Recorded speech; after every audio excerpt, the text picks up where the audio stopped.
Welcome to the Land Your Bet Sports Betting Show. Looking at the NBA on Wednesday, full slate of games here. Got 9 games to choose from. So I'm going to be taking you through as much as I can with as many looks for what we have here as I record this on Tuesday night. Trying to get some early value, but also let you know what we're going to be looking at on Wednesday when we get some more of these reports and the injury news and a bunch of these teams that are going to be on a back-to-back on Thursday. So they'll be on the front end of that on Wednesday. I'll show you everything you need to know as you're making those bets. So if that sounds good, give that video a like. Let's get right into it. The story of Tuesday was swinging for the fences and trying to get crazy with it. Couldn't get there, but mitigated the damage. Only lost a half a unit here after a couple days in a row, winning 10.5 units. So still 10 units over the last 3 days, and we're up at 45 units on the season. Quick run through of the plays. Scotty Barnes was the main pick that I had in last night's episode to get out to you guys early. Really great value at minus 105. That got nuked pretty quickly, but hopefully if you were outside the VIP and just watching the episode, you were able to get Scotty Barnes at 5.5 assists. If you got him at 6.5 for good money, he also got 7 dimes on the night. So you were good there. I believe he had ended with 8 actually. Denny Avdia was a find on the show thanks to Free Sauce, one of the VIP cappers in the Discord as well, who's always jumping in the comments and giving us good looks. I don't think Denny got the 10 rebounds that some of us were hoping for the double-double, but I did get the 6.5 there, and hopefully you guys bet the core line for his. Then Kalel Ware. Thank you to Dr. Rampage, also in the VIP Discord. I had Kalel Ware, circled on my my notes for the entirety of the day, going Kalel Ware got inserted into the starting lineup, is playing alongside Bam Adebayo, and then he's also blowout proof because the Heat got blown out by the Blazers tonight. Some of us might have been worried that the Heat were going to blow out the Blazers, but it was the other way. And then Kalel Ware got some garbage time and ended with more than 20 points in this one. So we climbed the full ladder up to 20 points for Kalel, and we'll continue to look at his numbers here. If we can bank on 30-plus minutes, we can bank on some good numbers from this guy moving forward. Wendell Carter got us the double-double for plus 120. Just the volume. That's all I was chasing with Wendell, was they don't have another center. They were going up against, in this one, against Jakob Poeltl, who was supposed to be playing, and then he fouled out and sucked. We'll talk about him in a second. But Wendell did really well on offense like we thought, and as long as he's getting the 35-ish minutes that he got here on Tuesday, we also like him to get 10 boards in those situations with that amount of time on the floor as the only center for this team. And then Julian Strawther was also a late ad for those in the VIP. Got him for even money. He went off. He actually got more than 20 in this game, as it was a blowout. Like, that was part of the projection there for Julian Strawther's over, was he was going to be playing garbage time in a blowout win over the 76ers, which came to fruition.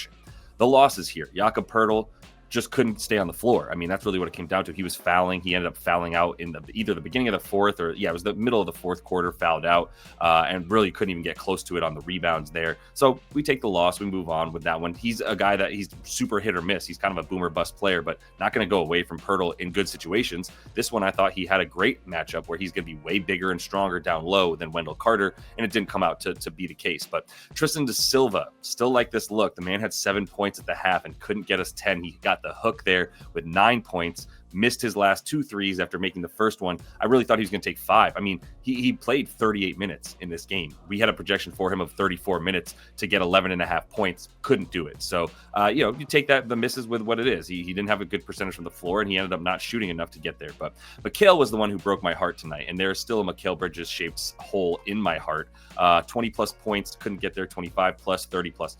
The play here was based on the fact that he didn't play very much against Atlanta the night before, and I figured Tibbs was going to let him go wild on his old team in Brooklyn there, and he didn't. They didn't have any desire to make Mikal the man. He had 10 points at the half. He was playing fine. Even though he wasn't shooting well, he was getting the bulk of the shots in the first half, had more points than Brunson.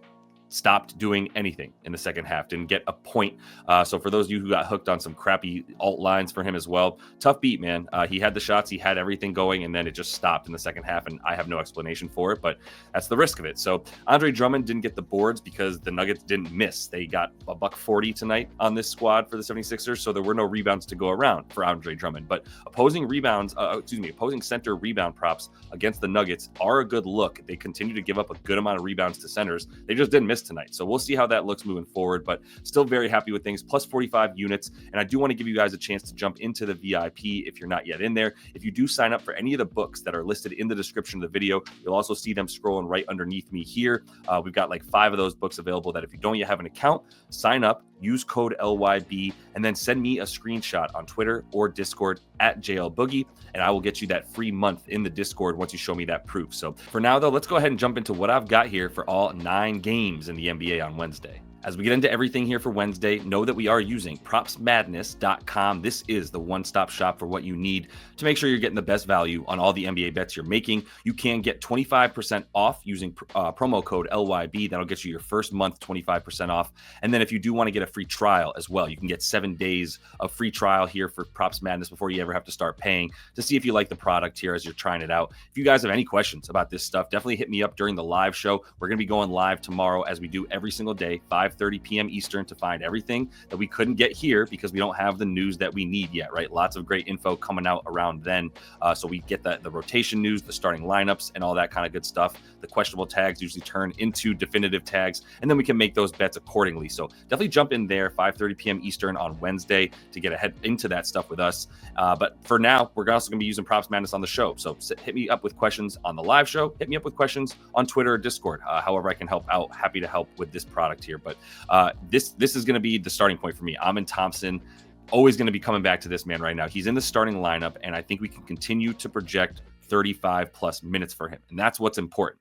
Now, I haven't bet this yet because this as a team, the Cavs are not a good matchup for a guy like Amen Thompson. They do get back on defense. They do have the athletic size and athleticism, I should say, down low to be able to hang with a guy like Amen Thompson.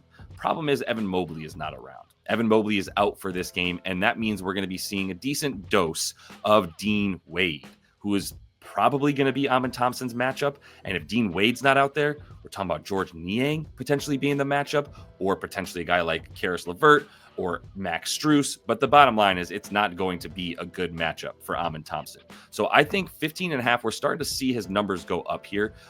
Points, rebounds, and assists is usually what I'm looking at for him. Right now, that number is at 28.5. And I'm wondering if we can get that down to 27.5. I want to see what market pressure does to this, but he's becoming a popular pick because he's starting and getting the minutes. But let's look at what happens when he does play at least 35 minutes in a game. And that's basically been his floor since he got added into the starting lineup.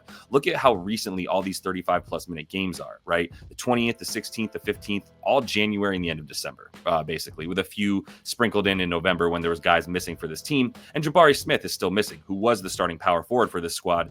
That is now Amen Thompson. So what we do with that here is go, well, he's averaging 31.2 PRA when he gets at least 35 minutes. He's over an 8 of 13 of those games as well.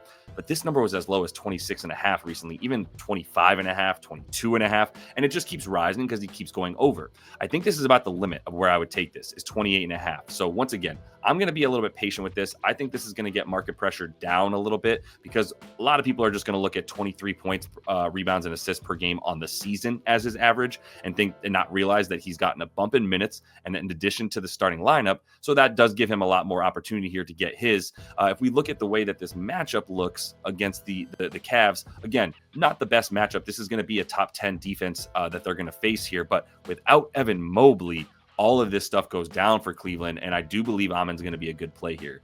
We'll tackle that for sure on the live show, whether or not I bet that already, or if we want to bet it while we're on the show together. As we move into the Pellies and the Bucks, quick reminder, go ahead and give that video a like if you have not yet and are getting anything out of what we're doing here. I do want to look at the Bucks here because really we've got so many questionable tags. Zion is questionable, as is Yves Missy. Two very important guys for the Pelicans are questionable in this one. And if both those guys are out, or honestly, if Zion's out, I don't think that this team has a chance against the Bucks in this one. But I'm going to go to the Bucks and look at them for a minute because Dame and the Dimes, that's kind of what I'm looking at here. And there's a couple of things that drew my attention. Well, the 5.5 is pretty much gone. I basically was looking at this 30 minutes ago before I started recording for Dame's assists, and that's pretty gone. I couldn't even believe 5.5 minus 125 was available. But I think I would take 6.5 up to plus money here for Dame, and this is going to be gone again. I don't really want to give this out in the VIP at this point because not everybody's going to be able to get to it. It's late night here enough that there's not enough people up. But point is, for this Dame play, I think this is good up to like 7.5, to be honest, for plus money. So plus money at 6.5 is still a bettable play. Plus 110, 6.5. I still don't think we're going to get that good of a number. A lot of you seeing this here on Wednesday during the day, whenever you can get to this episode, we're probably going to only find 6.5 for like -110, to be honest. So I'm going to go ahead and probably hit this in just a minute and give it to the VIP. But a couple of things I'm looking at here for New Orleans, right? One of the best parts here about Props Madness, if you hover over the game chart here and look at the game where they're about to play the Pellies, you can see all of the stats for the Pellies that you would need to know right here in front of you. They allow the 6th most assists. They have the 2nd worst defensive rating. They allow the 2nd most points in the paint. They allow the 8th most 3-point attempts to their opponent, and so on and so forth. So this is where I'm seeing that they allow the 6th most assists on the season, and they're just not a good defense, man. They give up a ton of stuff to catch and shoot players. If we go up here to Dame and put him on the points, the other great part here is we can see that play type again. So you look at spot up here, they are giving up the 7th most points per game to spot up shooters. This is a team in the Pelicans that pressures the ball and limits the ball handler, but they do cover they don't give up, they give up stuff to the spot ups, right? Because they are over pressuring the ball, and their defenders who are on the guys on the wing are collapsing on guys when they drive to the hoop. Willie Green, the head coach, used to coach under Steve Kerr. This is the Steve Kerr type of defense. Mike Brown was also on there as the former Kings coach now. The Kings play a similar style. Spot up shooters get theirs because they overpressure the ball handler and force the ball out of that person's hands. I'm not saying Dame can't get his points tomorrow. I'm just saying I love his dimes. And this is a slight ladder play for me too as well. I like the 6.5. I'll be hitting the 7.5 for some pretty good plus money. If I can get this close to 3-1 for him to get 8, that's a very, very good number. The other guy I'm eyeing here is Taurean Prince, and not everybody's in love with this dude, but I'm going to tell you right now, as far as the threes go, he's still one of the league leaders in terms of 3-point percentage. The other thing that we have going here is AJ Green is going to be out in this game. So if we look at games without AJ Green, this season for Taurean Prince, who has definitely seen his minutes come back to life as Andre Jackson has gotten fewer minutes. In the 3 games he's played without him, he's at 3, 2, and 4 made threes. You can still get plus money. Now, I'm not going to play this. I haven't gotten it on my card just yet for Taurean Prince, but I'm not going to play this for anything less than about plus 115, which is available on Bovada, which is an offshore book, and I'm not really recommending that people use that, but it is better to have available lines like this one than not have them. That's all I'll say. It's just that your money isn't really protected by an offshore book like Bovada. So technically they don't have to pay you, but they know that if they don't, then technically the freaking books in America don't have to pay you. But anyway, more importantly for Taurean Prince, I do think he'll have a few more spot up opportunities without AJ Green, and he will be getting 25-ish minutes, 24 minutes, right? So a couple of things here. Even if you have AJ Green available, if we take Taurean Prince and we use these advanced filters down here and we take his minutes and we say we want to know how Taurean Prince does when he plays at least, let's say, 20 minutes to about 24 minutes this season, right? 26, let's say, because that's about what we can expect for him. Some of these games, not as good a looks, but if we do take teams such as the Pellies here, who allow a ton of threes and allow a ton off the spot up, which is his preferred play type, as we know, then this is going to be a pretty good hit rate for him. He's still at about 1.6, but plus money, when I do think the matchup gives him a little bit of a bump, this is going to be a look if I can get this number up to plus 120 at 1.5 threes for Taurean Prince. But another guy, we don't have to rush to betting on this. We can be a little bit patient. The Dame bet I did want to rush, and that is on the card at this point, over 6.5 plus 110. Moving on to the Thunder and the Jazz, and I got to wait for my guy Isaiah Collier. If you're following along at all, and everybody in the VIP chat knows that I'm in jeopardy of having to name my son Isaiah Collier Lander at some point in the near future, because my guy is an amazing point guard. Love his game. We'll come back to him, but at this point, the Jazz look like they're starting to bring some guys back, so we can't drop a bet on this one just yet. And to be honest, I think we've got another blowout on our hands with the Thunder here, very well rested, going up against a Jazz squad who technically should be well rested if they do play guys like Colin Sexton and Lauri Markkanen and John Collins. And Markkanen and Collins are both questionable in this game.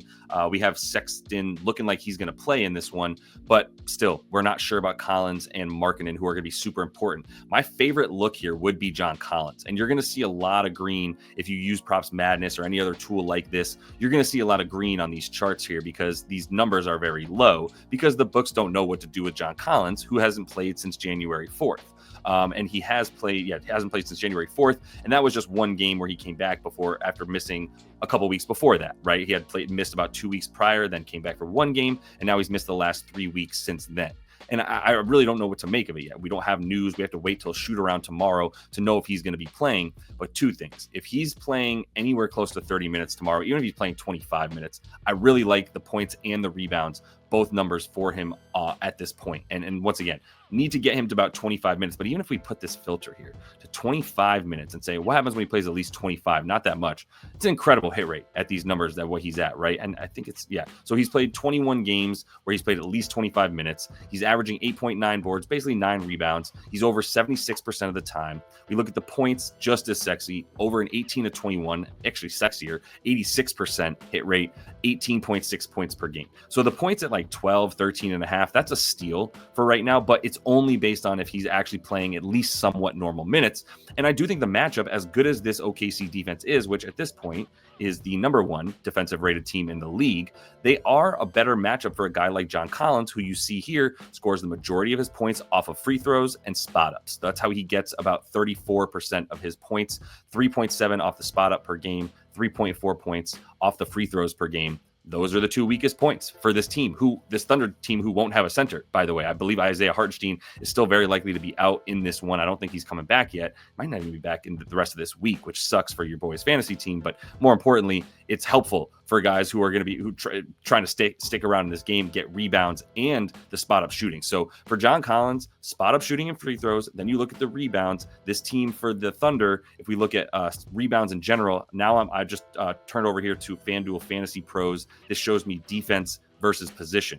And if I look at centers or power forwards, whatever you want to call John Collins, and their rebounds against the Thunder, they give up the 4th most rebounds per game to the power forward position. So this is a John Collins game to the max. A guy that can score off the spot up, is big, and can get rebounds and put backs and offensive boards and second chance points. This is the exact type of player that I want to pick against to go over his points prop. And I love the rebounds against OKC. But once again, he's still questionable, and I need to get some more reports out of the shoot around that we're going to get news from tomorrow morning, usually around 12 p.m. Eastern or so. Quick look at this Hornets and Grizzlies game, because I also don't think this game is going to be very close here as we pull it up. But let's look at the one thing that drew my attention, which was LaMelo Ball at 28.5 points. It's a really interesting, conflicting situation, and I don't have a play on it, but I lean strongly to the under, right? The only thing keeping me from betting the under is a couple. Well, let's look at it. What's making me want to bet on the under is that this team. Let's just start on FanDuel Fantasy Pros and look at point guards and how they do against Memphis. If we look at the points, they give up the 3rd fewest points to the point guard position. If we look at assists, they give up the roughly like 5th fewest assists, maybe 6th fewest here to the point guard. No, 5th fewest assists to point guards on the season for Memphis as well. Yet, if we go down to their play type, right, and we're on LaMelo Ball here, and I go down to his play type stuff, they are giving up the 9th most points to the pick and roll ball handler, which is a play that the point guard is almost always running. They give up the 5th or 6th most points in transition, which is where LaMelo likes to score. They give up the 3rd most to the free throw line, and they're giving up, if we look at the shot chart here, the 6th most points. They are 25th, limiting above the break threes. Well, where do you think LaMelo scores all of his points from? He scores almost half his points from 3. He scores the majority of them, almost 33% off of the pick and roll ball handler play, and then another 20% off transition points. And that's where the Memphis Grizzlies, who are just running and gunning the whole game, that's where they're vulnerable. So it's confusing to me that they don't give up points to point guard, but they give up the points to the way that a point guard would normally score, like pick and roll plays, right? So it's really odd, but I'm leaning strongly to the under. And here's another really, really strong reason for it. It comes down to what I want to show you on NBA Advanced Stats page, because here's where you can see how teams defend pull-up shots versus catch and shoot shots. So what I'm showing you is how teams defend the pull-up shot right now. And if you look at the frequency and you key in on that, the Memphis Grizzlies here are 5th best at limiting the even an attempt off of the pull-up, because they are playing very strong up in your face defense that does not allow you to pull up off the dribble and get an open shot. Ball pressure defense. Same can be said for above the break, or 3-point field goals off the pull-up as well. They are giving up the 5th fewest 3-point field goal attempts off of the pull-up shot. And that's what LaMelo does. That's all LaMelo does. You know he's not shooting off the spot up because he's got the ball in his hands already. Dribble, pull up 3-pointer while I'm falling backwards. LaMelo one-legged, whatever bullshit he puts up. Well, I don't know how he's going to get those points against a defense that is predicated on stopping that exact thing. He's been going under since he came back from injury, and he's had the unleashing of Mark Williams, in addition to Miles Bridges taking a lot more shots as of late as well. So I think this is a game where I'm going to be looking at the under for LaMelo Ball's points here. We might have to take this at 28.5 before it does dip down into 27.5 points for him, because this is too good of a defense for him to be allowing that many points. Don't be fooled by the play type. As far as I'm concerned, they're really not going to be giving up exactly what he wants to do in this game. I'm just going to touch on Mark Williams for a minute because I do think we're back to him being a good bet. I prefer the points, and this is probably going to get bumped up to 16.5 by morning. 15.5 is still bettable on Bet365 for those of you guys watching this tonight as we're coming out with it. But if you look at the Memphis Grizzlies here, going back once again to my team defense versus position tool, if I look at centers, they actually don't do that poorly against this squad here. If you look at the points, they are 1, 2, 3, 4, 5, 6, 7, 8, ninth most points per game to the center position. That's what Memphis is allowing. The rebounds is pretty similar as well. They are in the bottom 10 or 11. They're a little bit better. So that's also why I'm coming back to points. They are middle of the pack, limiting rebounds to centers. They are in the bottom 10, limiting the points, as I just said. And as far as the assists, because we know our boy can dime up, yeah, they're also limiting assists really well. So maybe like rebounds and assists are an under for Mark Will, but the points would definitely be leaning towards the over. Once again, he got 13 points on 14 shots in just 30 minutes because he had a ton of fouls, right? He had like 3 fouls in the first half of that last game that they lost to the Mavericks, or I'm sorry, they won by 5 to the Mavericks. Really great win for Charlotte. And Mark Will, I mean, I cannot say enough, but he's healthy, and he's looking at 30 to 35 minutes when he's fully healthy and not getting fouls. In this one against the Grizzlies, if he can just stay out of foul trouble, he should be good for the points. And I'm going to be looking at the 15.5 here for the VIP in the morning, but maybe also we'll come back to it on the live show. As we get into the Battle of the Bay here, we got the Warriors and the Kings. One more reminder, do give that video a like, and also highly recommend subscribing to that page, turning the notifications on so you don't miss any of these videos and when we go live each and every weekday, 5:30 p.m. Eastern. But then we get some impromptu live shows as well. So turn those notifications on so you don't miss anything. But let's close it out with some looks at this game because we do have some opportunity here in this rivalry of the Bay to get some. We got a really interesting head-to-head here with Buddy Hield and the revenge narrative. That's one potential look that I would say. And it's not just that it's a revenge game for Buddy Hield, who was originally on the Kings, as we know, before going over to the Pacers and then the 76ers, and I believe now the Warriors. But we also have the fact that this team here for the Kings, they are dead last, limiting spot-up shooting. And we know that's what Buddy Hield wants to do, although he has been getting into transition,